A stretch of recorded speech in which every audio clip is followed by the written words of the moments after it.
9 February रोजी सेलू येथून 2 मित्रांसोबत निघून गेलेल्या अनिकेत बळवंत शेरे यांची माहिती देणाऱ्यास देणार 1 लाखाचे बक्षीस। संपर्क निकिता शेरे, सेलू, जिल्हा परभणी।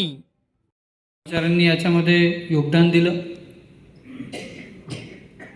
आणि विशेष मी धन्यवाद करेल आमच्या स्थानिक संचालकांचे, ज्यांनी मला जी माहिती मिळाली त्यानुसार दिवस रात्र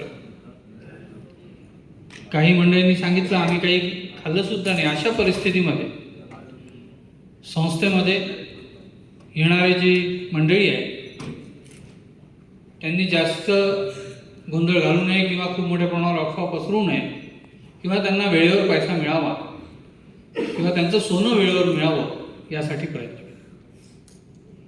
बुलढाणा अर्बनवर 2009 मध्ये इन्कम टॅक्सची रेड झाली, 16 मध्ये नोटबंदीमध्ये माननीय प्रधानमंत्र्यांनी आपलं काही सांगितलं नव्हतं पतसंस्थेचं काय होणार, त्यावेळेसही प्रॉब्लेम झाले होते। 600-700 कोटी रुपयाचं ट्रिकल झालं। ट्रिकल म्हणजे छोटं असं विड्रॉल होत होतं। त्यानंतर एकदा इन्कम टॅक्सची रेड परत, मग सोशल मीडियाची अफवा, मग मेनस्ट्रीम मीडियाची अफवा, मला वाटते 4-5 वेळा रन म्हणजे अशी पैसे काढायची प्रक्रिया। पण देवाच्या कृपेने आपण या सगळ्या संकटांना दरवेळेस मात केली। यावेळेसचं संकटही 2013 मध्ये अशा प्रकारचं संकट आलं होतं। 2013 मध्ये सेलू, परतूर, परभणी, माजलगाव या ठिकाणी अशाच प्रकारे सोन्याचा विड्रॉल झाला होता। त्यावेळेस मंत्रीजी नंदकिशोर बायती, मग आम्ही गेलो होतो, लोक ऐकत नव्हते, आम्हाला आताच पाहिजे, पण त्याची ग्रॅव्हिटी एवढी जास्त नव्हती। यावेळेस खूप मोठ्या प्रमाणावर अशा प्रकारचा प्रकार झाला।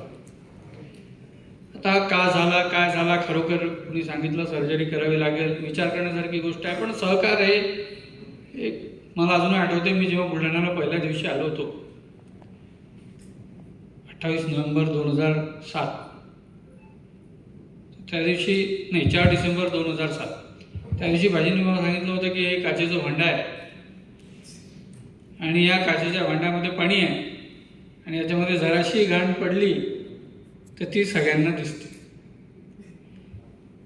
आणि खरोखर सहकार हे कठीण एक टाळेवरची कसरत आहे। आणि मग आपली डेव्हलपमेंट झाली, प्रगती झाली, वेगवेगळी आपण कामं केली, पण एक प्रथा मी पाहिली साधारणपणे, आणि मी आता आपण मोकळ्यापणाने बोलतोय म्हणून मी आज बोलतो, जिथल्या साहेब इथे आहे, आम्ही जेव्हाही शाखा उघडतो, मी जवळपास खूप शाखांचे उद्घाटन केले, 300-350 गोदामाचे उद्घाटन केले, 200-250-300 जे, पण जास्त करून सहकाराला नावं ठेवण्याची एक प्रथा झाली।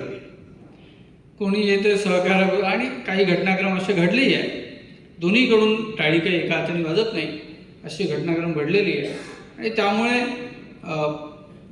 सहकार जेव्हा आपण सहकारी संस्था चालवतो, सहकारी बँक चालवतो, सहकारी गठीत सोसायटी चालवतो, त्यावेळेस खरोखर डोळ्यात तेल घालून त्याच्याकडे लक्ष द्यावं लागतं। परिस्थिती किती झपाट्याने बदलू शकते। आम्ही आरामशीर भागवतला गेलो होतो, गोविंदगिरी महाराजांची भागवत सुरू होती, जगन्नाथजींचं दर्शन झालं आणि त्याच्या दुसऱ्या दिवशी पासून हा प्रकार सुरू झाला आणि त्याच्या आधी काहीच नाही। तर इतक्या मोठ्या प्रमाणावर आता सोशल मीडियाचा जमाना आहे, इंटरनेटचा जमाना आहे, मेनस्ट्रीम मीडिया आहे। मी मीडियांचे आमच्या मित्रांचे देखील धन्यवाद करतो। मेनस्ट्रीम मीडियाने किंवा सोशल मीडियाने देखील, सोशल मीडिया तर म्हणा पब्लिक प्लॅटफॉर्म आहे, पण जो मुख्य मीडिया, धाराप्रवाह मीडिया आहे, त्यांनी काही फार निगेटिव्ह आमची बातमी छापली नाही। मी मनापासून त्यांचं धन्यवाद करतो, कारण काय बातमी आली त्याच्यात तुम्ही पॉझिटिव्ह छापली काय, निगेटिव्ह छापली काय, लोकांचा विचार करण्याची पद्धत ही वेगळी असते। आपलं तर करून घ्या सॉल्व, आपण तर आपले पैसे काढून घ्या, असाही विचार केला जातो। आणि त्यामुळे मीडियाची शक्ती तर खूप जास्त आहे आणि त्याचा प्रचार प्रसार असतो। पण या सगळ्या गोष्टींबद्दल थोडंसं एक आता गव्हर्नमेंट लेवलला देखील याच्याबद्दल एक पॉलिसी आखली पाहिजे, किंवा अशा प्रकारची न्यूज देताना मोठ्या प्रमाणावर नुकसान होण्याची शक्यता असते। आणि नुकसान फक्त एखाद्या 2 माणसांनी चुका केल्या असतील तो काही भाग नाही, पण मोठ्या प्रमाणावर कर्मचाऱ्यांचं नुकसान होतं आहे, ठेवीदारांचं नुकसान होतं आहे, इन्स्टिट्यूशन आणि कोऑपरेटिव्ह क्षेत्राचं नुकसान होतं आहे. याबद्दल देखील आता विचार करण्याचा आम्ही तर नेहमीच हे सगळे पाठवत असतो सरकारला काही ना काही, पण निश्चितपणे जेतलिया साहेब देखील आहे, त्यांना देखील मी विनंती करेल की अशा प्रकारचा विचार देखील आपण केला पाहिजे. सदस्यांनी अत्यंत चांगलं काम केलं, सभासदांनी, स्थानिक संचालकांनी खूप चांगलं काम केलं आणि कर्मचाऱ्यांनी खूप चांगलं काम केलं. 2-2 दिवस जागून त्यांनी लोकांचे पैसे परत केले. सोन्यासाठी एवढी डिमांड का झाली हा खरोखर प्रश्नाला म्हणजे एक मोठा प्रश्नच आहे की असं काय त्यांच्या मनात आलं होतं आणि इतके ॲग्रेसिव्ह कसे झाले, इतकी त्यांचा भावनांचा असा कसा उद्रेक झाला की इतक्या मोठ्या प्रमाणावर लोक जमा झाले. आम्ही जाणार नाही, मी तिथून मॉनिटर करत होतो, कारण मी म्हटलं मी आलो तर परत मीडिया प्रश्न विचारेल मला आणि मग ती न्यूज बनवली. पण मी तिथून CCTV आणि बाकीच्या माझे काही लोक जाऊन ते सगळं मॉनिटर करत होते आमचे. तर इतक्या मोठ्या प्रमाणावर गोल्ड लोन सोडवण्यासाठी गर्दी आणि काही घटनाक्रम आमच्याकडे घडला होता, बहुतेक त्याचीच ती परिणिती होती. बुलढाणा अर्बनवर निश्चितच बुलढाणा अर्बनची फायनान्शियल स्थिती अत्यंत चांगली आहे. आपल्या ज्या SOPs आहे, स्टँडर्ड ऑपरेटिंग प्रोसिजर्स, त्या प्रॉपर आहे. आता यांनी सांगितलं आम्ही बायपास केला, आम्हाला बायपास काढून दिला, ती वेळ तशी होती, पण पुढे बायपास काही आम्ही करत नाही अशा गोष्टी. स्टँडर्ड ऑपरेटिंग प्रोसिजर म्हणजे KYC कशी आहे, सोनं तारण व्यवस्थित आहे की नाही, सोन्याची शुद्धता, या सगळ्या गोष्टी आपल्या प्रॉपर आहे. सिस्टम सगळ्या लागू आहे. काही प्रमाणात जेव्हा अशी संकट येतात तेव्हा सिस्टम आपल्याला तोडावं लागते आणि हे सिस्टम आपण बिल्ड केलं आहे, इतक्या वर्षांपासून आपण हे सतत करतो. डेटा सेंटर आपलं कनेक्टिव्हिटी आहे आणि त्यामुळे संस्था मोठ्या प्रमाणावर चांगलं काम करते. आज संस्थेच्या लिक्विडिटी जर आपण पाहिली तर मोठ्या प्रमाणावर संस्थेमध्ये तरलता उपलब्ध आहे. आज 4-4.5 हजार कोटी बँकेत आहे, 4-4.5 हजार कोटीचं जवळपास गोल्ड लोन आहे, म्हणजे जवळपास 8-8.5 हजार कोटी झाले. वेअरहाऊस लोनही जवळपास 2,000 कोटीचं आहे, 10,000 कोटी झाले. 1 ते 1,500 कोटीचं LFDR लोन आहे, असे 11.5 कोटी झालेले आहे. आणि बाकीचे शेअर कॅपिटल आणि ॲसेट्स आहेत. आता मोठ्या प्रमाणावर आपल्याकडे मालमत्ता आहे, ती मालमत्ता जुन्या काळात घेऊन ठेवलेली आहे. भाईजींनी आधीपासून मालमत्ता घेण्याचा काही प्रमाणात त्या मालमत्ता घेतल्या आणि त्यामुळे मोठ्या त्यांचं ॲप्रिशिएशन झालं. आज संस्थेची ॲसेट साईजही मार्केट प्राईसनुसार 4-5 हजार कोटीच्या जवळपास असेल आणि त्यामुळे संस्थेची आर्थिक परिस्थिती ही अत्यंत भक्कम आहे. मेंबरशिप आपली 17 लाखाच्या जवळपास आहे आणि विस्तार आपला चांगला विस्तार असा आहे. मोठ्या प्रमाणावर संस्था भारतामध्ये देखील नावाजलेली आहे. भाईंनी सांगितलं आंतरराष्ट्रीय स्तरावरही आपण काम केलेलं आहे. मी स्वतः आशियाचाही चेअरमन होतो, ब्रिक्स बँकेतही होतो आणि त्यावेळेसही या गोष्टी तिथेही चर्चेला जायच्या. कित्येक देशांची लोक संस्थेच्या व्हिजिटसाठी येत असतात. तर असे भरपूर काही गोष्टी सांगण्यासारख्या आहेत. पण मी विशेष करून यावेळेस हे जे घटनाक्रम घडलं आणि ते तुम्ही प्रत्यक्षात अनुभवलं आणि मी तर म्हणतो आज पतसंस्थांनी पण यायला पाहिजे. चांगल्या गोष्टी तर आपण नेहमी चर्चा करतो, पण इथून शिकायला मिळते. काही ठिकाणी 1 काउंटर चालू होता, ते 2 काउंटर चालू केले. जसं डिनॉमिनेशनसाठी बायपास करण्यात आलं, टोकन सिस्टम सुरू करण्यात आली. वेळेवर संपत नाही. 5 कर्मचारी आहे, ग्रामीण भागातले कर्मचारी आहे, लक्षात येत नाही, एकदम गोंधळ झाला. आपल्याही घरी जर कोणी 100 लोक आले त्या पैसे, असं स्टेट बँकेचं कोणी करू शकत नाही. याच्यासाठी कोणाचं क्रायसिस मॅनेजमेंट सिस्टम आहे, पण एवढं थोडी कोणी अलर्ट असतं. आणि मग त्यावेळेस त्या सगळ्या गोष्टी वेळेच्या आत घडल्या आणि 3 दिवसानंतर हे संकट आपोआप कमी झालं. पैसे देत गेलो आपण, रात्री जागून पैसे दिले. मी त्यांना सांगायचो एखादं मंगल कार्यालय घेऊन घ्या की तिथे ते बसतील, त्यांना चहा पाणी द्या, नाश्ता द्या. मी सांगत होतो तिथून काही ना काही, पण ते मंगल कार्यालयात जायला तयार नाही असे कर्मचारी सांगतात. आम्ही इथेच उभं राहू. आता काय सांगावं आपण, कोणाला काय सांगावं, त्यांना विश्वासच नव्हता. त्यावेळेस त्यांचं काय त्यांच्या डोक्यावर चढलं होतं, त्यांच्या डोक्यात घुसलं होतं. तर निश्चितपणे या संकटातून कर्मचाऱ्यांनी अत्यंत मेहनतीने, स्थानिक संचालकांनी अत्यंत कष्टाने आणि खरोखर आपुलकीचा भाव असला पाहिजे बघा. नाही तर आज भावाभावाला पैसे देत नाही. भावाने पैसे मागितले तर त्याच्याकडे असले तरी तो सांगते मेरे पास नहीं है अभी. स्थानिक संचालकांनी आपली संस्था ती जी हमी घेतली, आमच्या मित्रांनी, आमच्या ओळखीच्या लोकांनी,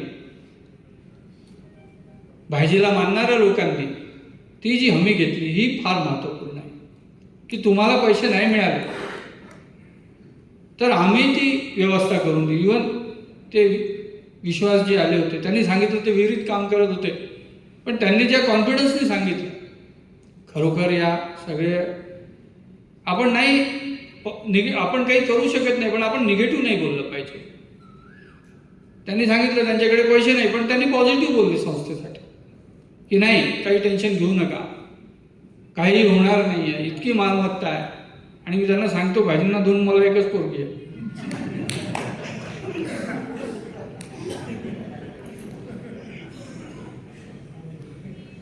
निश्चितच फार सगळ्यांचं आपलं सहकार्य जे लाभलं. आज आपण चर्चा करतो आहे, संस्था सरळ आहे म्हणून आपण ही गोष्ट बोलू शकतो आहे. काही अडचण आली असती तर काहीच नाही. आणि त्यामुळे निश्चितपणे आपलं योगदान संस्थेसाठी या कठीण काळात तुलनीय आहे आणि नेहमीच ते आमच्यासाठी चांगलं राहणार आहे. आणि सदस्यांचं एवढं डिव्होशन संस्थेसाठी असलं पाहिजे, हा खरा सहकार आहे. सदस्यांनी त्या संस्थेला आपली मानली पाहिजे. सहकार्यामध्ये सदस्यांची संस्था असते, ही संस्था सदस्यांनी आपली मानली, हे फार महत्त्वाचं हा विषय यावेळेस घडला. खरोखर याच्यातून खूप काही शिकण्यासारखं आहे. आम्हीही काही चुका निश्चितपणे केल्या असतील, काही निर्णय घ्यावे लागतात. भाईजींनी तो सगळ्यांनी मिळून तो निर्णय घेतला. आणि आपण जर असे घाबरत राहिलो तर पुढे तर निर्णय पण घेऊ शकणार नाही, काय होऊन जाईल काय होऊन जाईल. तर हा जो एक फाईन बॅलन्स आहे, ही खूप बॅलन्स करून चालावं लागतं. आणि आता वातावरण समाजात इतकं निगेटिव्ह आहे की थोडंसं कोणी काय सांगितलं तर तू बदमाश असतेस. चांगली गोष्ट आठवतच नाही लोकांना, वाईट गोष्ट फार आठवते. त्यामुळे या सगळ्या गोष्टींचं एक चांगलं आम्ही ॲनालिसिस करू, याचं एक ठरवू, आम्ही स्टडी करू आणि परत एक नवीन सिस्टममध्ये ज्या काही लॅक्युनाज असतील त्या करेक्ट करू.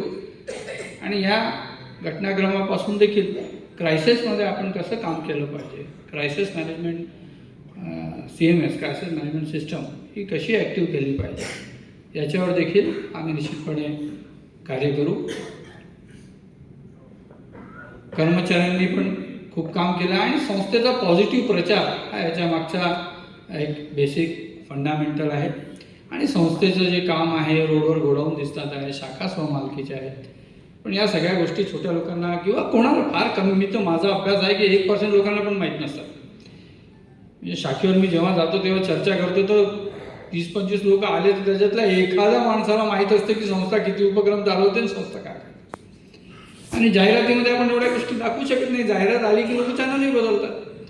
आणि त्यामुळे आपण माउथ पब्लिसिटीच्या माध्यमाने आज आपली जी मंडळी आहे त्यांनी पण या गोष्टी लोकांसोबत शेअर कराव्या. गोदामांची संख्या 550च्या वर आहे, मोठ्या प्रमाणावर गोल्ड लोन आहे, लिक्विडिटी भरपूर आहे, स्वमालकीच्या संस्था आहे. आणि त्यामुळे निश्चितच या सगळ्या संकटातून आपण निघालो. पण याच्यामध्ये ईश्वराचा खूप मोठा हातभार आहे. बघा, मन कोणाच्या हातात आहे ना, मन तो कृष्ण के हात में. मनात आलं ते लाईन लावून गेले, मन संपलं त्यांचं चालले गेले ते. तर भगवान की कृपा आहे, ईश्वराचा आशीर्वाद आहे. निश्चितपणे आपण असंच सहकार्य आम्हा सगळ्यांना देत राहाल, मी ईश्वरचरणी प्रार्थना करतो. बुलढाणा अर्बनची अशीच उत्तर प्रगती होत राहू दे, ही प्रगती आमच्या सर्वांच्या हातून होत राहू दे, ईश्वरचरणी प्रार्थना करतो आणि थांबतो. धन्यवाद. जय श्री.